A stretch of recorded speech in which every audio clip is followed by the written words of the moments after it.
A young father missing on Halloween night. Years of searches have turned up nothing. Who really knows what happened to David Ortiz Jr.? Episode 58 of Crime Over Wine starts right now. Hello, everybody, and welcome to this week's episode of Crime Over Wine, the only podcast with head-scratching true crime stories that are just better over a bottle of wine. I'm your host, Liam Collins, and this week my guest co-host is a podcaster, a journalist, and a Chattanooga local as well. My guest co-host this week is Riley Nagel. Hello, Riley. How's it going? Hello, Liam. I'm good. I like your intro. Makes me sound like I actually do cool, interesting things, so I appreciate that. But I am so honored. Thank you so much. I've been really looking forward to being a part of it. And if you guys go all the way back to like episode 35, 36, 37 or something like that, you'll hear Riley's new fiance, new-ish actually, I guess. That was Cornelia Nicholson. New, yeah, absolutely. Cornelia Nicholson. Right, Cornelia Nicholson was way back on was way back a couple, I think like 20 episodes ago or something like that. Again, I can't even keep track anymore because we're on episode 58. You're out of control, Liam. I know. I just need to slow down. But yeah, so y'all have been together for a long time. Y'all know each other for a long time, and y'all kind of went a little viral there for a second, a little mini viral. Yeah, we had our 15 minutes for sure, but we've been together for like 4 years, and then. For anyone who doesn't know me and Cornelia's story, I proposed to her kind of on air at Local 3, and that blew up, and we had a blast with that.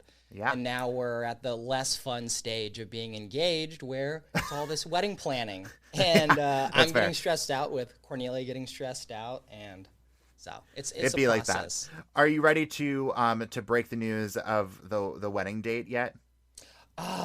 You know what? I'm sure by the time this episode comes out, we'll probably have a venue, like a deposit down and a specific date, but we're looking at around March 29th of 2025. Okay. There's a venue that Cornelia absolutely loves. That date got taken up, so now we're in a whirlwind of trying to figure out a new venue, but we'll see. We're still kind of keeping our fingers crossed for March 29th. Well, I was hoping for that scoop on Crime Over Wine, but unfortunately no. But go look up Riley Nagel and Cornelia Nicholson on YouTube. You'll see exactly what we're talking about. It's adorable. Not to blow Riley up too much, but y'all are fantastic. Well, let's celebrate your engagement and your impending wedding with a bottle of wine. How about that? So yes. This week, Riley, we're drinking Cline's Zinfandel. It has a wide array of strawberry and plum aromas, followed by black cherry and vanilla flavors with a smooth finish. And so, Riley, I know that you're typically more of like a beer guy. Am I right about that? Yes, you are. I was gonna let you know that I'm not like I wouldn't say wine is my go-to. I do appreciate a good wine, though. I don't think my palate is knowledgeable enough on what is particularly good or not, but this does smell very good. Yeah, well, we're gonna find out. I usually, honestly, and this is like my own personal bias, but I usually try to avoid Zinfandels on Crime Over Wine only because I just don't really like Zinfandels that much. Okay. But I was like, you know what, Riley Nagel's coming on the podcast, and so therefore we have to do something a little bit different, right? Because Riley's a little bit different, right? Yes. So something a little special. I like that. And so that's what we're doing on Crime Over Wine this week. We're doing something. We're getting out of our comfort zones. We're getting a little crazy over here. We're getting carried away. Nothing wrong with that. Just a little bit. Nothing wrong with that at all. I'm good. Pour this bad boy. Oh, yes. Big pour. That's what I'm talking about. Love that. Well, cheers to you, Riley. Thanks so much for coming on. Cheers, Liam. Thank you so much for having me. I was going to tell you, Liam, too. I literally could not remember if I had a dream that you had invited me on, because it had been a few months since you asked me.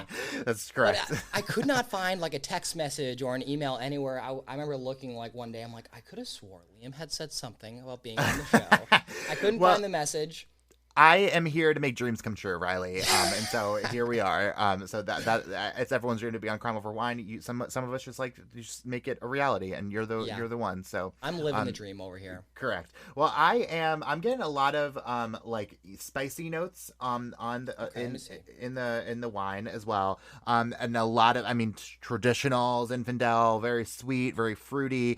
But that there's something out on the edges almost that is kind of throwing me off a little bit. And I can't figure out exactly what it is. Maybe it's vanilla. It could be the vanilla, actually. Okay, I could see the vanilla a little bit. Definitely, like you said, traditionally fruity. I like that flavor. It's right up my alley. But I know what you're saying. Something just a little bit different about it. But Yeah, I'm it's here like for it. it's in the back of the mouth, and I can't really tell if it's the vanilla or the plum. I think it's the vanilla though. Either way, it's gonna do the trick. It's pretty good though. Again, I'm not a huge Zinfandel person, but for Zinfandel, this is pretty darn good.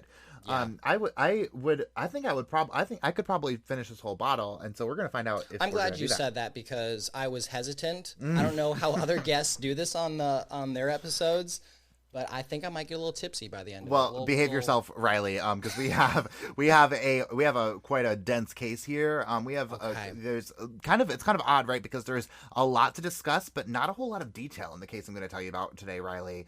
Just more mystery. I like just a little bit of mystery, yeah. And so this week I want to tell you the story of a New Mexico teenage father who seemed to finally be getting his life together when he vanished. But after years of dead-end leads and frustrating rumors, the family has resigned themselves into giving up on finding him alive, but instead are determined to find answers. Riley, this week I want to tell you about David Ortiz Jr. and the mystery on Halloween night.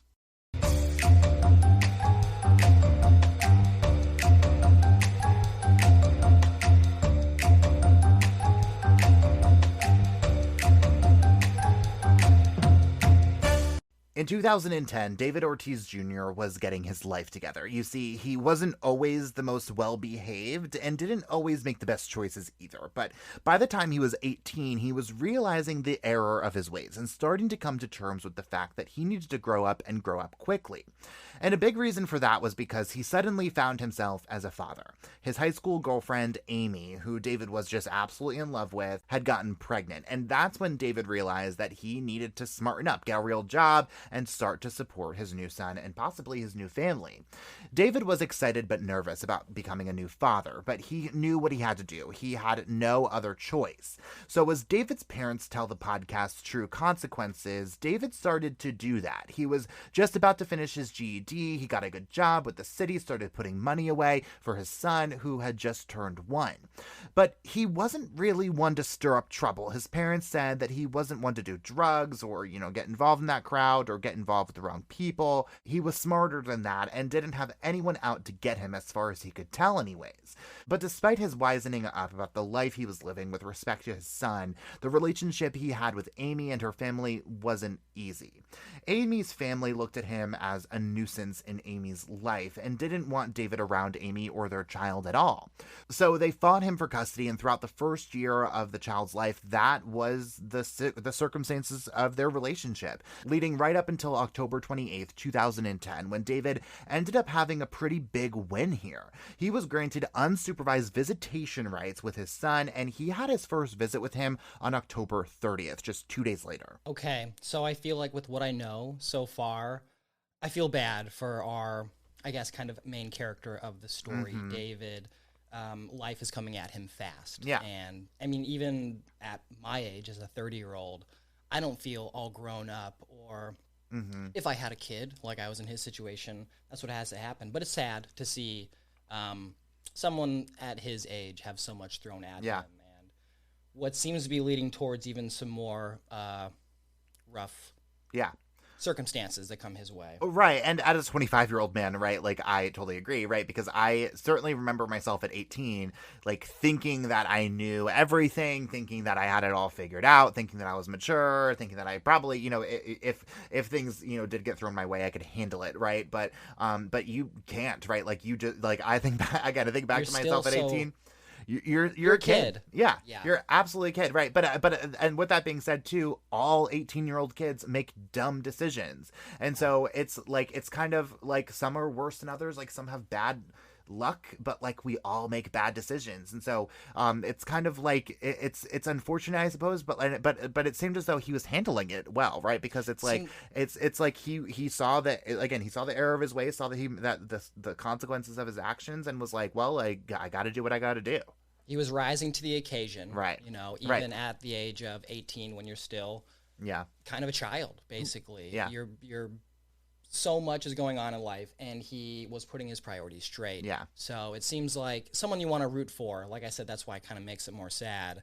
Knowing, someone in his situation at such a young age Yeah. can have some seriously bad luck. Yeah, well, and to that point too, not a lot of people do that either, right? Like I think like there are a lot of people who make bad decisions, have bad luck, and don't rise to the occasion. And so David, it's unfortunate that David seemed to be doing just that, and still wasn't really having things swing his way, unfortunately. But and again, we don't know the full story. You know, we know what his family is telling us, to be fair. But still, it seemed like he was moving in the right direction. But it's important to remember here that David was still an 18-year-old kid, and so on October 31st, he had plans with friends to have a good time on Halloween night. So around 5 that night, he left his grandparents' house to go out with his friends. He left his cell phone behind because it didn't have any minutes left on it, anyways.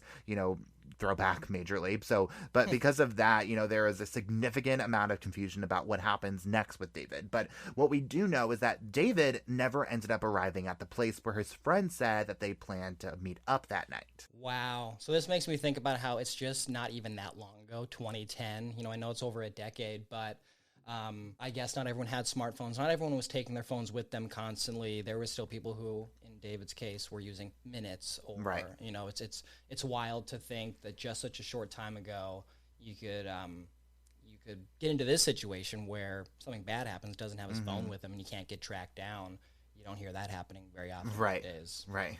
Yeah, right. I think, again, minutes is like, I don't know very how dated. old my audience is, but that's a dated concept, right? But I mean, for those of you who don't know, right, like if you don't have minutes on your phone is useless. I don't even think you could contact police if you didn't have any minutes on your cell phone, if I remember correctly. And so it was just not something that was useful.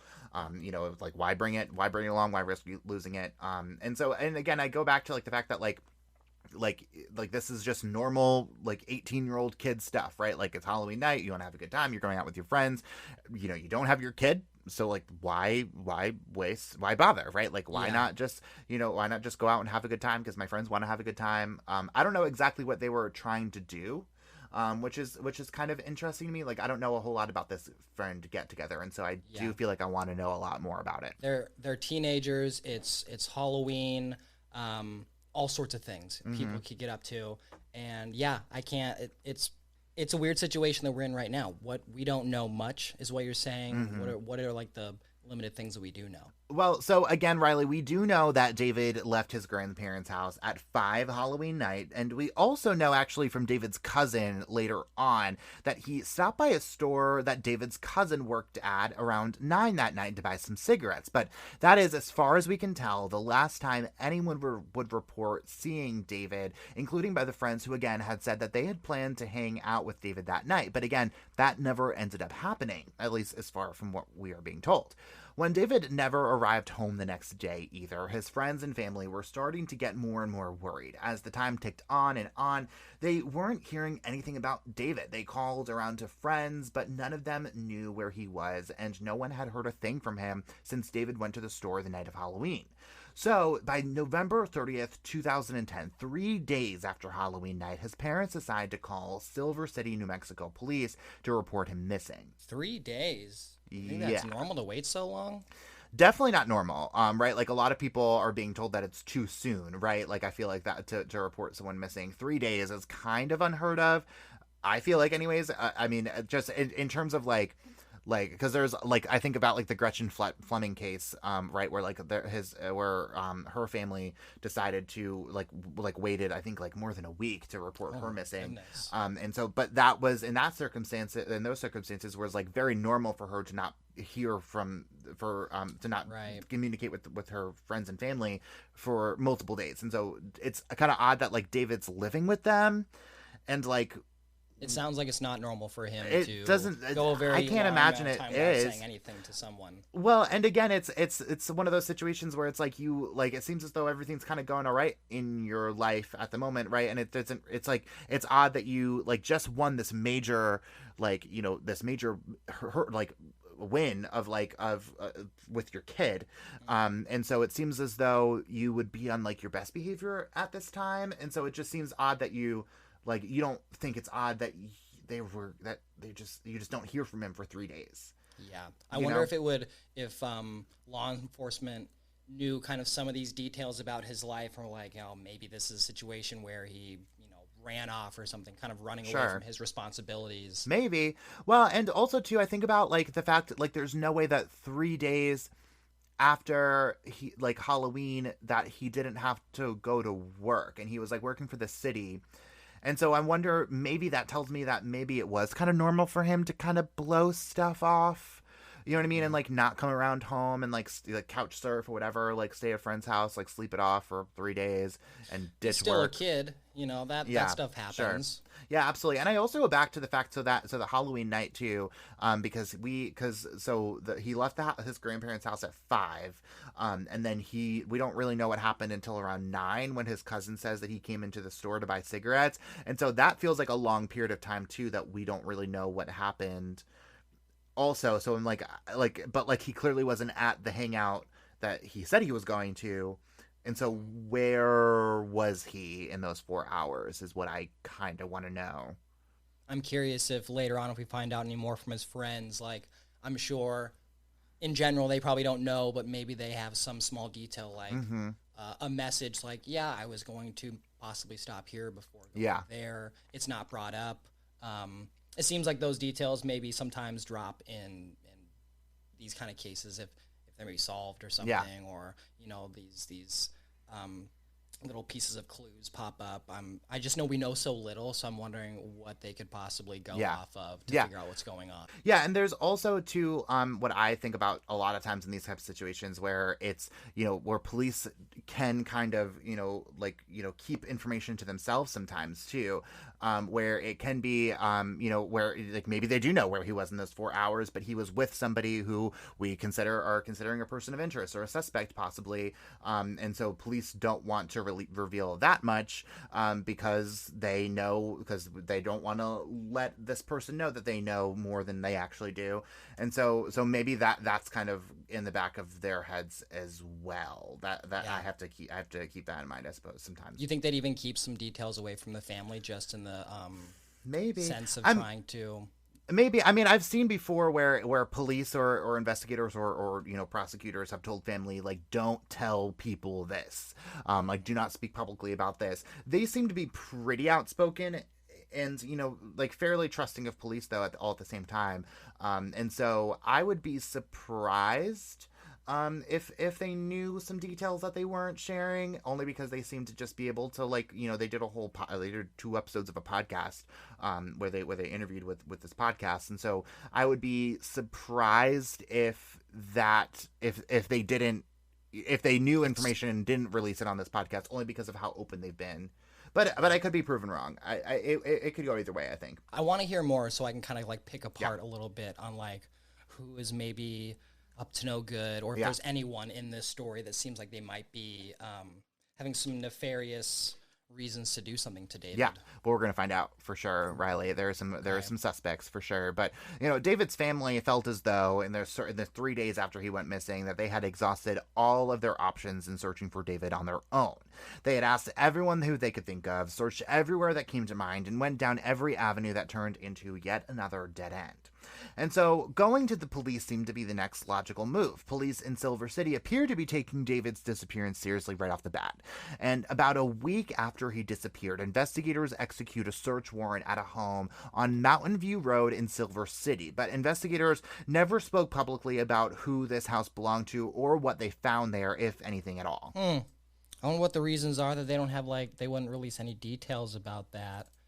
I mean, I guess they probably don't think it's important for the public or anyone to know, so they think no purpose of telling or releasing that information. But still, you kind of want to know everything that's going on, any little piece of information. Right. Yeah, and for sure, absolutely. Especially, again, people like me who like need to know all this stuff to like get it to like, you know, to satisfy myself here. But yeah, I mean, I have to imagine that, you know, if they found something significant, right? Like if because it feels like things are like right there here. It seems as though to me that they probably would have released it, and so I feel like I have to imagine that they didn't really find anything significant, in my opinion. And imagine maybe they do have a specific lead on someone. They go to this location. They don't find anything that would even hold that person accountable, or not accountable, but, you know, any sort of evidence that might link them to David's disappearance. Right. And maybe in the sake of the investigation, don't want to ruin anything. They still are just kind of like keeping that hush. Yeah. You know, they have someone in mind. They check out this place. These are all assumptions on why they might, you know, go check out this place and not say anything. Sure. But that's where my mind goes a little bit. Yeah, sure. Absolutely. Well, you know, there's even more there too, Riley, and we're going to get to all that in just a little bit for sure. But definitely hold all those thoughts. But, you know, the Silver City Police Department, you know, was looking into David's disappearance, and all the while rumors started swirling around the city about what may have happened to him, including the idea that he may have gotten involved with the wrong people.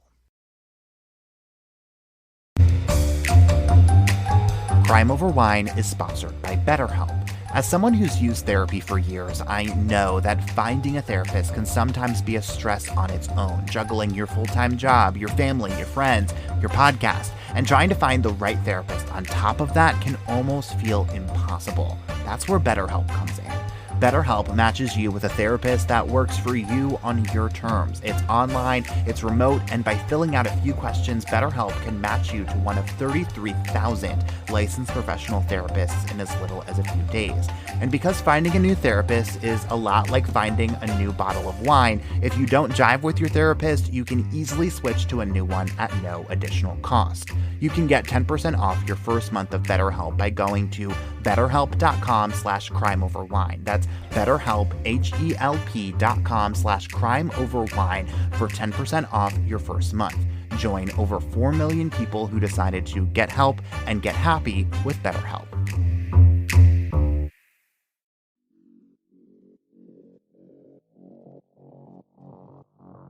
Hello, Crime Over Wine listeners. I am Rachel.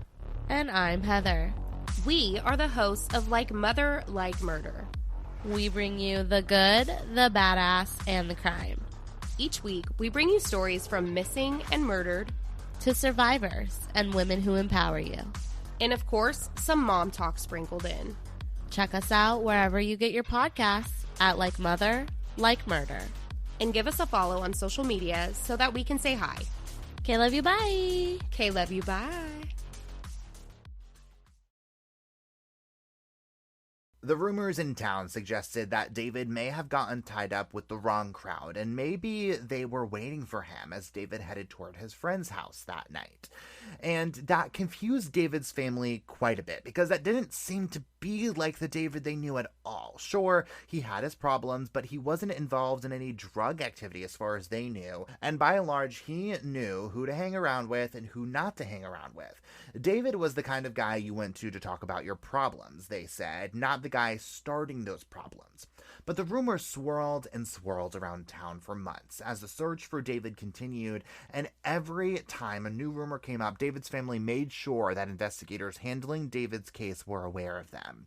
The most predominant rumors involved something bad happening to David. Those rumors suggested that he may have gotten into it with the wrong people, and that they got rid of him by beating him to death, throwing him in the back of a trunk, and buried him in the Silver City landfill.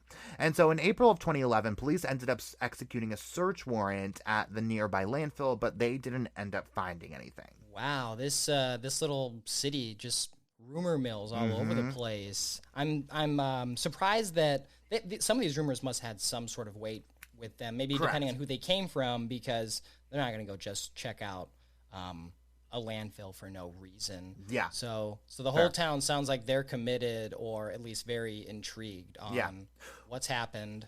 Well, and what kind of boggled my mind, frankly, Riley, was the specificity here, right? Because a lot of times these rumors are like, oh, he may have like been dumped at the landfill, or like, oh, he may have been beaten to death and like dragged out of town. But like the fact that it's like the rumors were that he was beaten to death by the wrong people, thrown in the back of a trunk, and then drove to the city landfill and buried.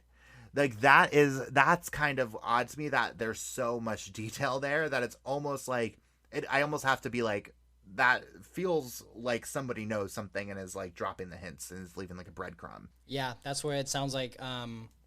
It sounds like that's where your mind's at. You kind of like made me realize, I'm like, of course, it's not just a whole community thinking of random things. Somebody knows something, right? Gave some specific details, maybe so specific enough that it got law enforcement to actually want to check it out. Right. Because they're like, this. Why would it be so specific? Right. Where would that even come from? Right. Like, unless somebody who knew that was what happened. Right. And I didn't really see any other possibilities otherwise. Right. Like, I saw that he was like driven out of town. I saw that he was like, but it always came back to the same thing, that he was beaten to death, thrown in the back of a trunk, and buried at the landfill.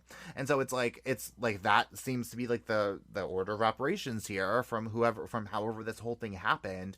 And so, like, again, I never saw any other possibilities, that he was like, thrown into a creek somewhere. I never saw other options. It was just the landfill. Like, that was the only ending here. That's it. Yeah. But again, then weird. Yeah, but then again, you go through the whole thing, and you search the landfill, and you find nothing. I'm sure, even if they do check a landfill, things could slip through the cracks, literally. Mm-hmm.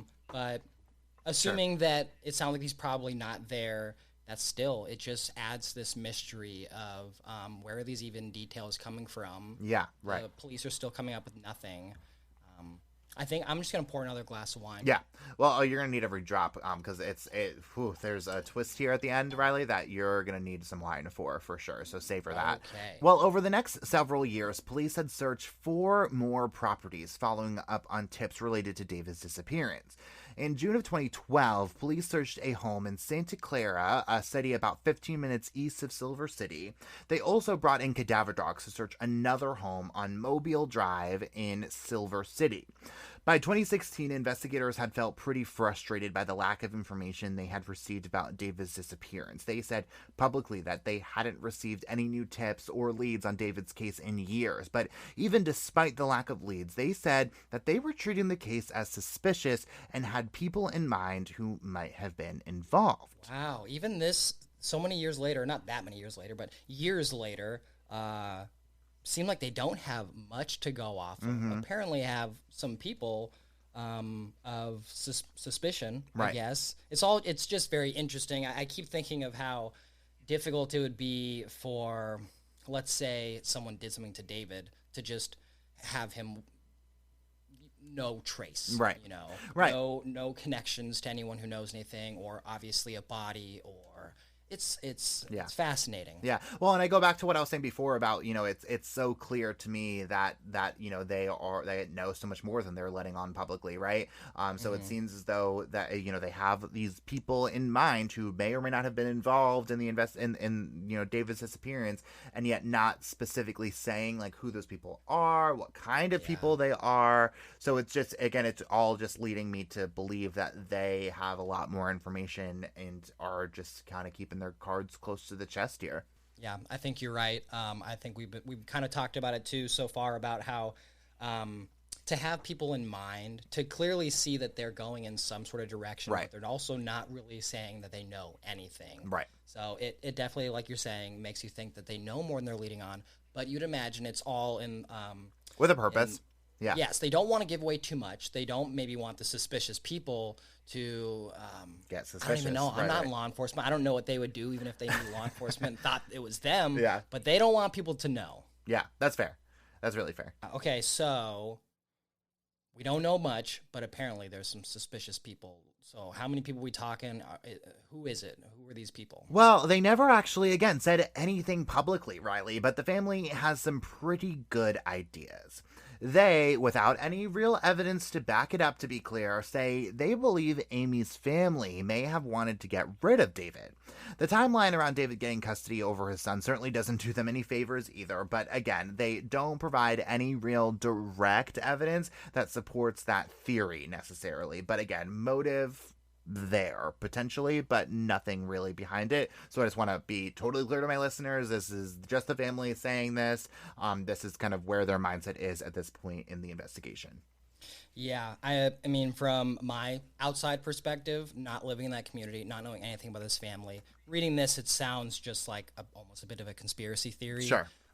But say you live in this community, you know this family, you know kind of a little bit more about the circumstances around all this. Maybe they had a reason, or someone had a reason to kind of point the finger a little bit. But still, that sounds a little far-fetched. Yeah, I would agree. And like, again, I go back to the like I've covered a lot of true crime cases in my career, and so I talk to a lot of family members as a result of that, and so I always know that I always feel it out that sometimes the family members just need someone to blame, regardless of how it happened, it's easy to fall into the trap of, well, like, whoever seems, I need someone to go after at some point, right? Like, regardless of how much credence you can really put into that, I just need someone to kind of point my finger at initially, because somebody has to be at fault here. Somebody is at fault, and I need to kind of pinpoint that person to kind of like to hate that person, right? Like, I need to hate that person. Put your energy somewhere. Right, precisely. And the family kind of being one sort of people that has been brought up in a suspicious way, kind of reminded me of the fact that about Amy, not that I think Amy is behind any of this, but I guess I'm kind of curious about maybe what kind of questioning law enforcement has had with the family with Amy. This is a young couple, but anytime you hear about a certain person getting killed, if they have a spouse or someone close to them, that's who police go to. Yeah, and I have to imagine that they questioned the family to a certain extent, right? And we're talking about like a lot of different properties that were searched using search warrants, and so I have to imagine that Amy's family was involved, like owned some of these properties in some way. We just don't know for sure because the police didn't say publicly who owned those properties, and so I have to imagine that they were searched. Just because of how close they were and like the motive and like the timeline here, right? Like, again, like David, gets custody gets visitation rights on the 30th, and the 31st he goes missing, right? And so, and the family clearly didn't like that very much. And so, point being is, like, easy person to go to, but again, I want to be crystal clear that there's no physical evidence to directly point them out. It's just strictly the family thinking that they have the most amount of motivation here. Yeah, I understand that. They don't seem so suspect, but right. David has a lot of ties to them, so obviously they're going to have to get, they're going to have to go through sort of the process to make them appear not naturally. Right, exactly. And, jumping forward here to February of 2017, Riley, police had gotten a really interesting tip from a kind of unlikely place. A jail informant had given them a map with an X on it. And the inmate told police that was where they were able to find human remains. And again, I don't really know a whole lot of information around this jail informant. Kind of what I'm gathering and what I've been able to put together here is that there was somebody related to David, who ended up in jail, and through kind of like, lots of different, communications, they got to this guy who and started questioning him specifically about David, and then the guy drew the X on the map as part of this conversation. And so there was a lot of different like avenues and like second, third degree relationships, but that's where it ended up. First of all, I wish I could see this map. I want to know if it looks kind of like a child's treasure map with an X, marking the spot, or how detailed it looks. But this is, I think, kind of a not silly, but it's just such a strange development. I agree.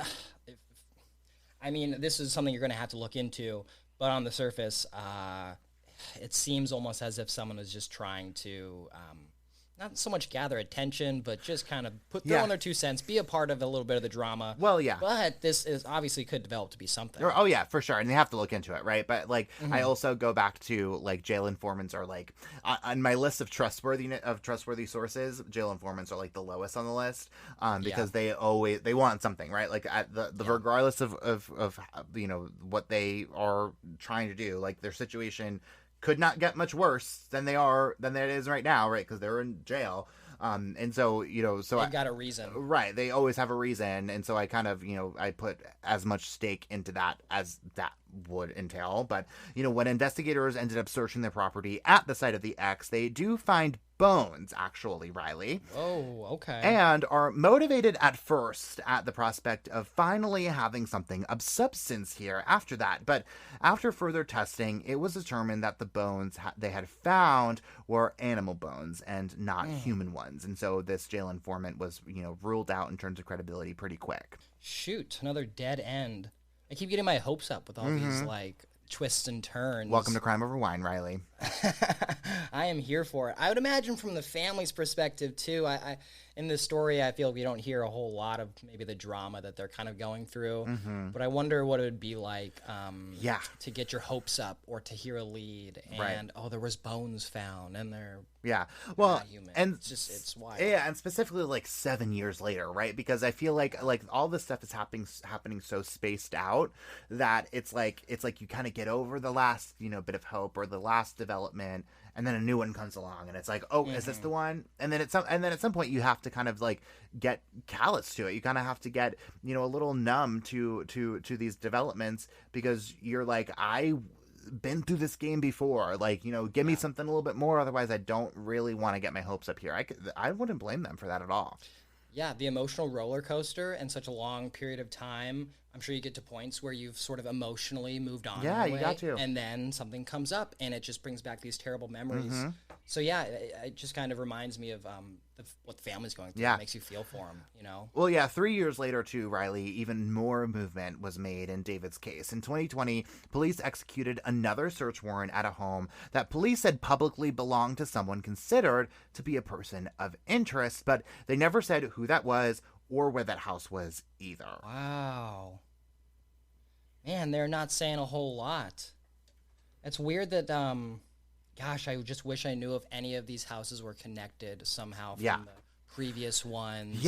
Where they keep getting these leads. And again, going back to they definitely know more than they're like saying publicly here, because they, have all these houses in mind that clearly had to have come from somewhere, and yet you're just not saying where they are from or how they're connected. And I'm just like, again, the crime junkie in me is like, gimme, but like the person who just wants this case solved is like, do whatever you need to do to get this thing done. Just tell me on the back end at least, right? Yeah. I don't know if it's coming, but I just keep waiting for that one piece of evidence or some clue to be found that is finally going to sort of point them in the right direction. It's just I don't know about the right direction, but there is going to be a pretty significant bump here that we're about to get to. So don't lose hope just yet, Riley. I'm hanging in. All right. Okay, so that was a lot of search warrants, though. Is that even normal? It's definitely more than the average case, Riley. At least more search warrants where nothing really seemed to come of them than normal. But here, I had actually kind of a hard time keeping all these straight, and so I actually made a map of all the search warrants. So here, Riley, take a look at this if you don't mind, and I think that this may kind of help you understand a little bit more about what we're talking about. If there's an X on this map, I'm gonna freak out. No X, 0 X's. I made it myself. So this is what we're looking at here, Riley. So you look overall all the way on the right side of the map here. Those are the two properties in Santa Clara, New Mexico, that we're talking about that were searched, and then all the way at the bottom is that landfill, and then we have 3 different other properties in actual Silver City that we're talking about that were searched as well using search warrants. And so point being, you can see that these properties are pretty well spread out. And so these are definitely, in my opinion, not properties that were tied back to any specific location that led them to think, okay, well, maybe they could have gone this place. This is, I think, in my opinion, very clearly tying back to specific people potentially who David had ties to, because otherwise, why would all these properties be searched? They're in completely different areas of New Mexico. Yeah, it's hard to see any connection, at least kind of locally here on looking at the map. So I think you're right as far as some peoples somehow have connections to these places, somehow have connections to David. Whether or not they're behind anything, this is clearly the best thing that law enforcement has to go off of is checking these places out. Right. Well, and I think that also goes to show how little evidence was found of David's disappearance, period, right? Because the fact that they had to go for search warrants, which, by the way, are not easy to get, right? So it's that almost makes me realize even further that there's more evidence there. They must have had a good reason. Right, that police were not releasing publicly, right? Because they had to have gone to a judge and said that I have real good reason to search these properties, and I have real good reason that I'm going to find something on these properties, and a judge agreed. And most of these searches were done years after. Correct. Right. Correct. So, yeah, and at varying, it's like 2012, 2014, it's like at varying levels of after 2010. You'd imagine with so much time passing, that kind of takes away the chance that they're going to find anything that would actually connect anything back to that time period when something had happened. Yeah. Well, and I had that exact same thought too, Riley, and that made me, and this is going to sound really morbid, and I wasn't going to say this, but since you brought that up, I'm going to say it anyways. That made me almost think that they were possibly searching the property for remains. Because kind of to that point, right? Like they're not finding like blood evidence, they're not finding physical evidence that somebody attached to those properties may have been concealing after. I think the most recent one was 2020, so 10 years later, you're not finding that kind of evidence. I feel pretty confident to say that they're searching for remains at this point. That makes a lot of sense because I just said it. I'm like, why are they even looking at these places years after what could possibly be found? They must have reason to believe that they're not they're not finding maybe clues of what happened that night. They're looking for something that, they're looking for David. Right. That makes Precisely. sense. It's precisely. But again, after every single one of these searches, Riley, the investigators didn't appear to have come up with any more information than they had before. And as every single search warrant comes and goes, the family gets more and more hope that something may be found to point them just a little bit closer to what happened to David at least, but that never came.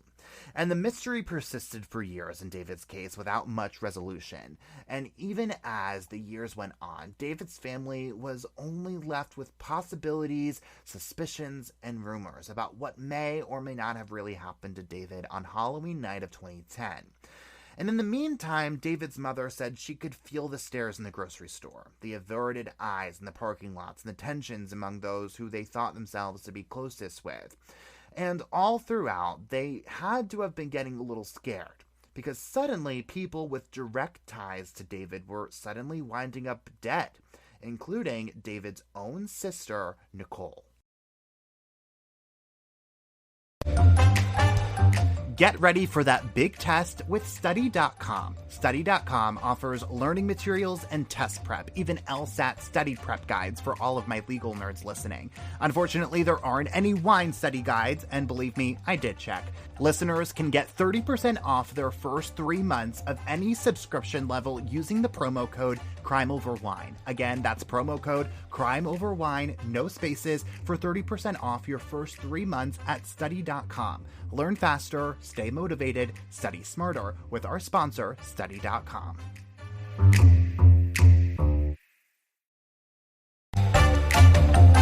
Crime Over Wine is proud to support Emancipet. Today, there are over 60 million beloved pets across the country whose families cannot access or afford veterinary care.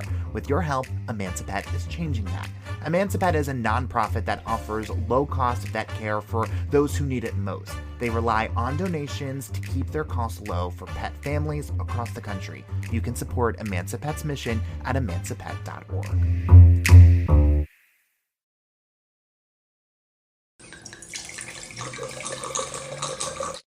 All right, Riley, how's your wine tasting? It's good. It's lasting. It's doing the trick. Because, for a Zinfandel, it's actually kind of a drier Zinfandel, which I'm really actually liking. Because, again, everyone knows how much I like big, bold flavors, big, bold, dry wines.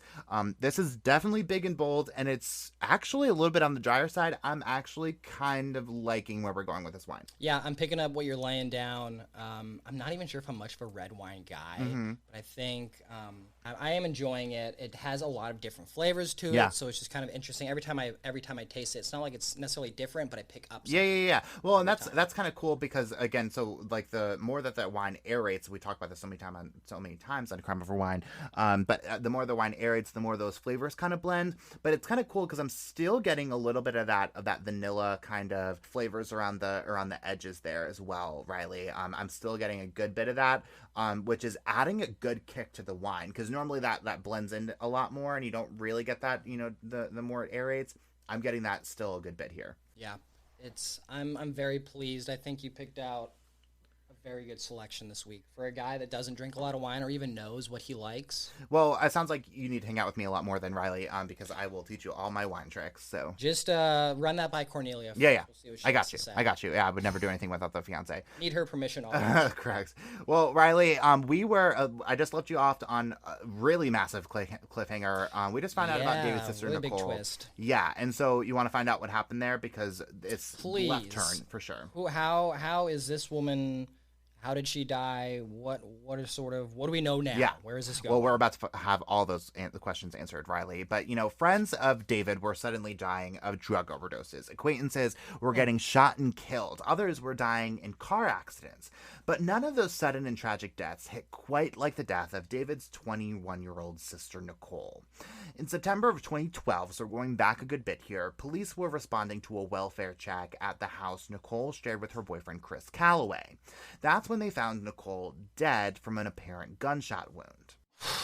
Okay, so this is no drug overdose. This is no car accident. Nope. She's been murdered. Just about. Oh, Yeah. man. This poor family. So young.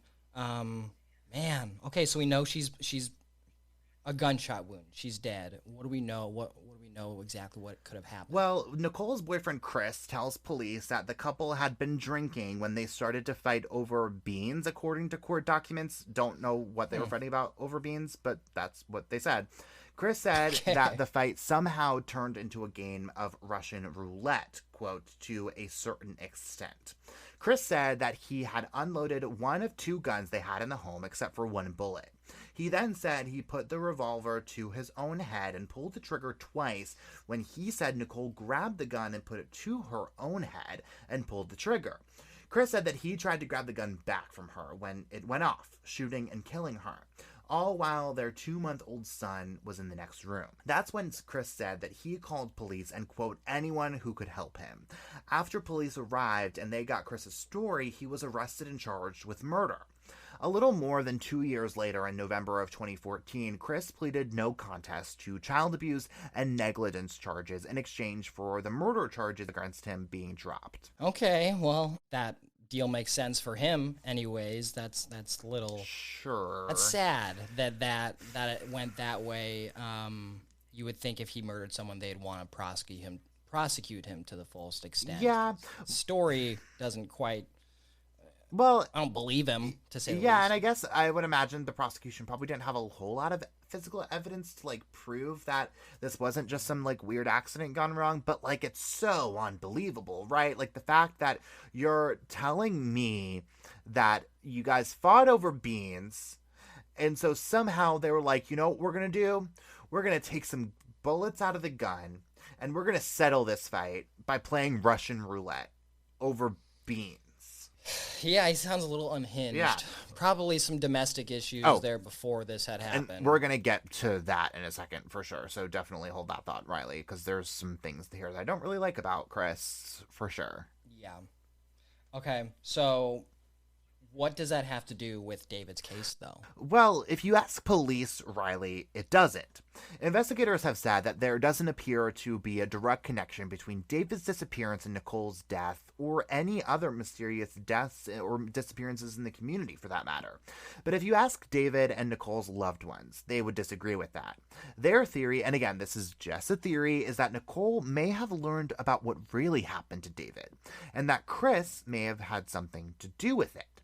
Chris was apparently known to be a very violent person, especially with Nicole. According to what her parents told the podcast, True Consequences, Chris had choked her at least once, and Nicole's mom actually saw it happen. Chris claimed to have been, quote, playing with Nicole when he did this, and Nicole backed him up on that, actually. But Nicole's mom didn't like it, and frankly, neither do I, and tried to explain to Nicole that he shouldn't be playing with her like that, and that it wasn't an appropriate way to play with someone you claim to love. But that wasn't all either, Riley. Chris was apparently not being very faithful to Nicole either.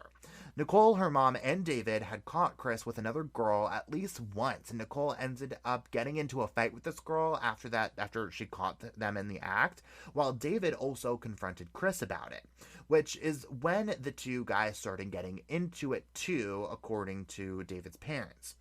But while all of this is super bizarre and a pretty big red flag considering what ended up happening to David and Nicole, the real credence behind David's family's theory that Chris may at least know more about David's disappearance is that Chris was actually known to be one of the last people to be with David the night that he disappeared. Wow. Okay. That seems like a big piece of information. Yeah. I was kind of, I guess I'm not 100% sure. How old would Chris have been when David had disappeared? Chris, let's do some math really fast. And again, everyone knows I'm not very good at math. Chris was 23 in 2012, so he would have been 21 in 2010-ish. Okay, so definitely old enough to be capable of something here. Whether it was actually doing something to David or knowing something, but definitely seems like there's something here. I'm sure this is the most solid direction that law enforcement has had any development with David's case. Right. Well, and again, it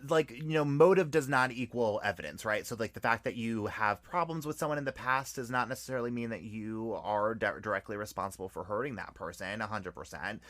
But again, all the things are kind of adding up. And I have to go back to, again, the fact that we really don't know a whole lot about the circumstances around David's disappearance in terms of the night that he went missing.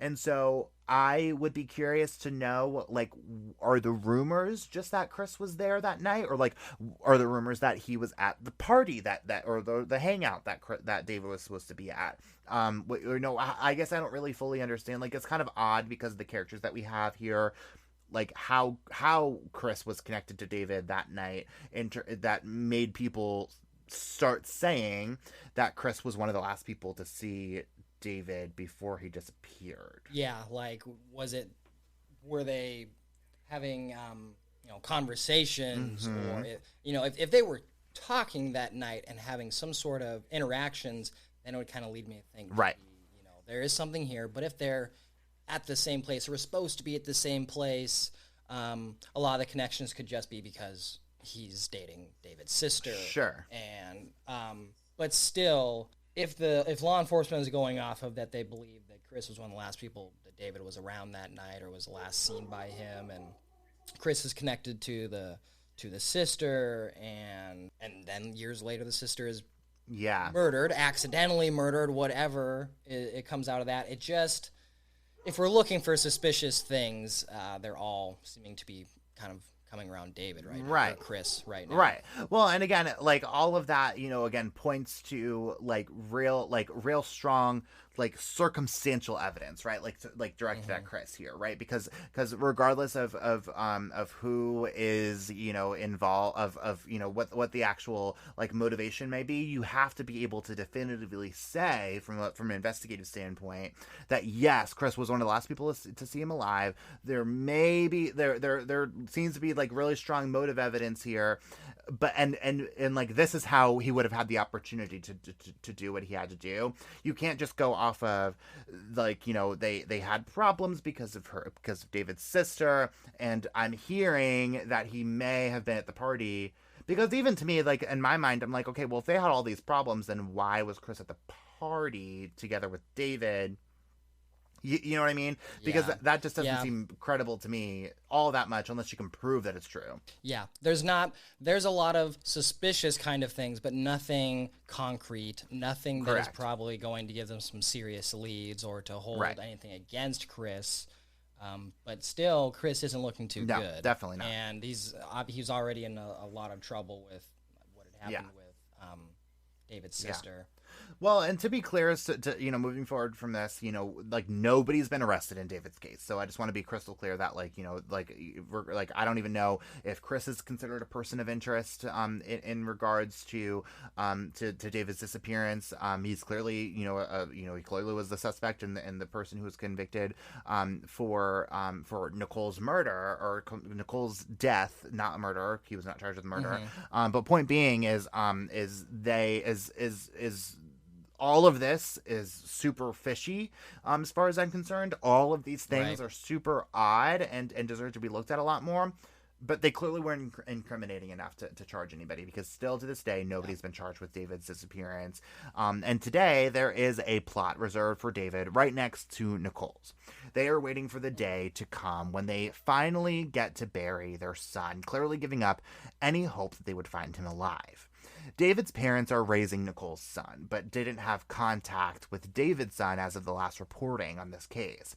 Throughout the years of searching for David, there have been some sporadic reported sightings of David, but nothing that turned out to be anything legit or confirmed, and police are clear that they are still considering David's case wide open. As of recently, investigators have said that they are still working to interview and re-interview multiple people in the community believed to have knowledge of the disappearance, including some police have labeled as a person of interest. In the meantime, David's parents are still convinced that someone out there knows something about David and that they are closer to the investigation than meets the eye, going as far as to say that they believe they know who is actually responsible for David's disappearance. As of the most recent publications on this case, they have been pushing for the state to take over the investigation so that more resources could be used to find David. David is Hispanic, about 5 feet tall and 110 pounds. He has short brown hair, brown eyes, and a scar on his chest. He was last seen wearing a blue long-sleeve sweater with a black t-shirt over it, black shorts, and brown steel-toed boots. If you know anything about the disappearance of David Ortiz Jr., you're asked to call the Silver City Police Department at 575-538-3723. But Riley, that is all that we have for you this week. So thank you so much for joining the Crime Vineyard, and thanks so much for hopping on the podcast. Thank you so much for having me, Liam. This has been a very fascinating case, frustrating coming from a point when you want to know more, and there's only so much here. There's interesting twists and turns.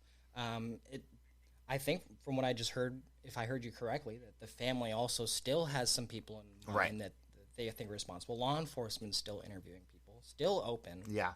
Well, and to be clear, the family's suspicions are a lot of people that we have already mentioned. To be clear, like as far as I can tell, maybe I'm wrong. That there aren't any additional parties that the family is considering suspicious at this point. Okay. Oh, I can just only imagine. They were already going through such a whirlwind, and then their daughter's killed, and then, oh man, makes you feel so bad. Yeah, absolutely. But what an incredibly fascinating case. Well, tell everyone where they can find you and your work online, Riley. Okay. My Instagram. We can start there. It's Stranger Nags Podcast. That's spelled Stranger and then Nages Podcast. You can find my Instagram there. I think my podcast may still have some episodes up, so if you're just go on to Spotify or I think mostly Spotify is what I have it on. You can go check out. I used to do a podcast talking about movies. So if anyone was interested, what's the name? Drop it. It's Stranger Nags Podcast. Awesome. So that's where my Instagram handle came from. I should have made that more obvious. Sorry. That's where the Instagram came from. The podcast started at first. Stranger Nags, a play off of one of my favorite shows, Stranger Things. So talk about movies, TV, review things. Haven't done it in a while, but it's been fun kind of getting back into the podcast world and getting to come on to your show. Well, we I always say that there's a gateway podcast for everybody, and so maybe this is your gateway podcast to get back into the podcasting world, because I'm a podcast pusher. As I say, I'm pushing all my friends to start a podcast. So, but yeah, no, you've inspired me. I think because when you had gotten into it, I was like, man, I wish I had kept mine going, because it's fun. I'm sure you have a good time with it. And if I ever get it back up, I like to do what you do. You bring on friends and people that you know from the community. So you're probably like my first guest if I ever bring it back. Well, there you go. Oh, I'm honored. I'm very, very honored. Thanks for that. Well, thank you again so much for coming on, Riley, and thank you all so much for listening. We are going to put all of our sources on our website so you can read everything for yourself and probably come up with a few theories too. And if you are just loving this podcast and are just looking for a way to tell everyone and anyone about it, the best way to help people discover this podcast is by leaving us a 5-star rating and a review wherever you are listening right now. So make sure you follow us on Facebook, Twitter, and Instagram. And if you're wondering what we have in store for you next week, here's a quick sneak peek. Hello, everybody. It's Liam. And I'm Heather Hendrickson from the podcast Heather's Most Precious. Next week, I am entering the crime vineyard with the horrific case of a New Jersey serial killer and the heroic women who finally took him down. It's going to be hard to hear, but worth every single second. We'll have that story next Wine Wednesday on another episode of Crime Over Wine. Proud member of the Podnuga Network.